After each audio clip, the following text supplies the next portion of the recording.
सात जूते मारने वाली चमेली।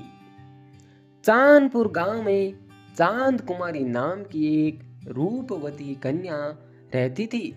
वह विवाह के योग्य हो गई थी, लेकिन अपनी माँ के व्यवहार के कारण उसका विवाह नहीं हो पा रहा था।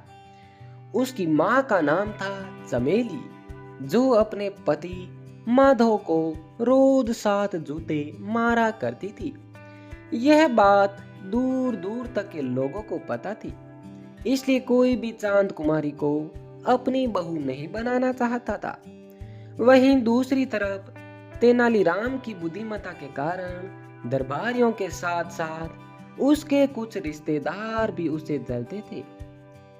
एक बार तेनालीराम घर पर आराम फरमा रहा था कि अचानक उसका एक दूर का रिश्तेदार चांद कुमारी का रिश्ता लेकर उसके घर पहुंच गया। वह भी तेनालीराम से जलने वालों में से एक था। वह तेनालीराम के पास जाकर बोला, मैं एक रिश्ता लेकर आया हूँ, तुम अपने छोटे भाई का रिश्ता ले लो। वह यह नहीं जानता था कि तेनालीराम का कोई छोटा भाई नहीं है। फिर भी तेनालीराम ने लड़की के बारे में पूछा, आखिर लड़की कैसी है, उसके बारे में कुछ तो बताओ। वह बोला, लड़की का नाम चांद कुमारी है, वह बहुत ही सुंदर है।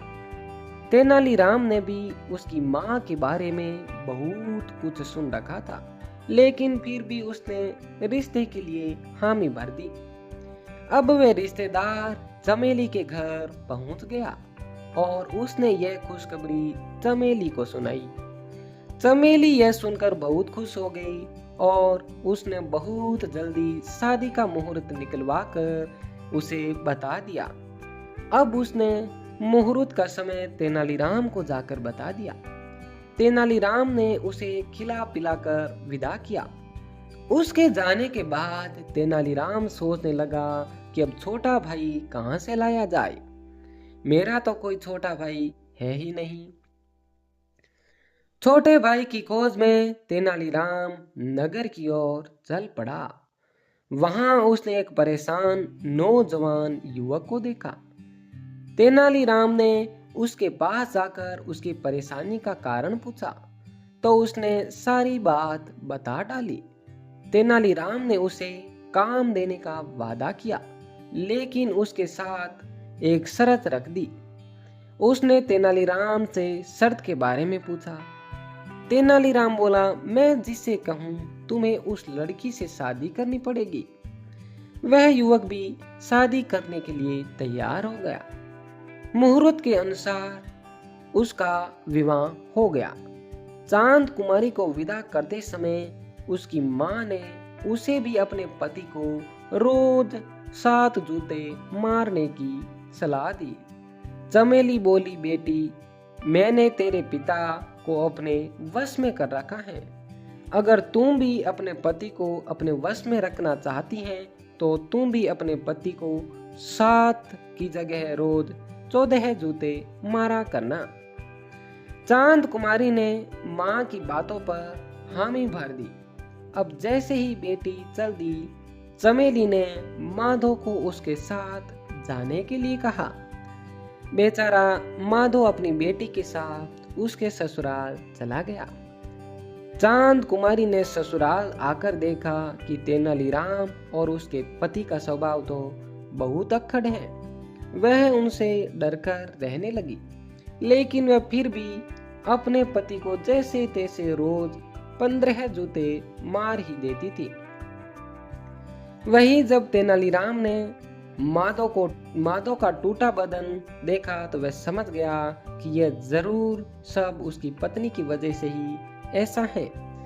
तब तेनालीराम ने माधव को 4-5 महीने अपने पास रखकर उसे मोटा और तगड़ा कर दिया और फिर उसने अपने घर जाने को कहा।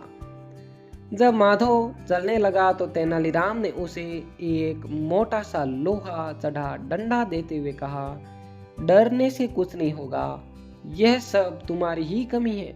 अगर तुम पहले से ही कठोर बनकर रहते तो ऐसा कभी नहीं होता।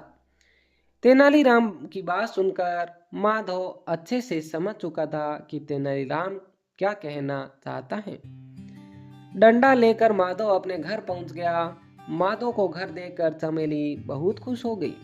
उसने पहले तो माधव को अच्छी तरह स्वागत किया, फिर उसे पीढ़े पर बैठाकर जूता लेने चली गई।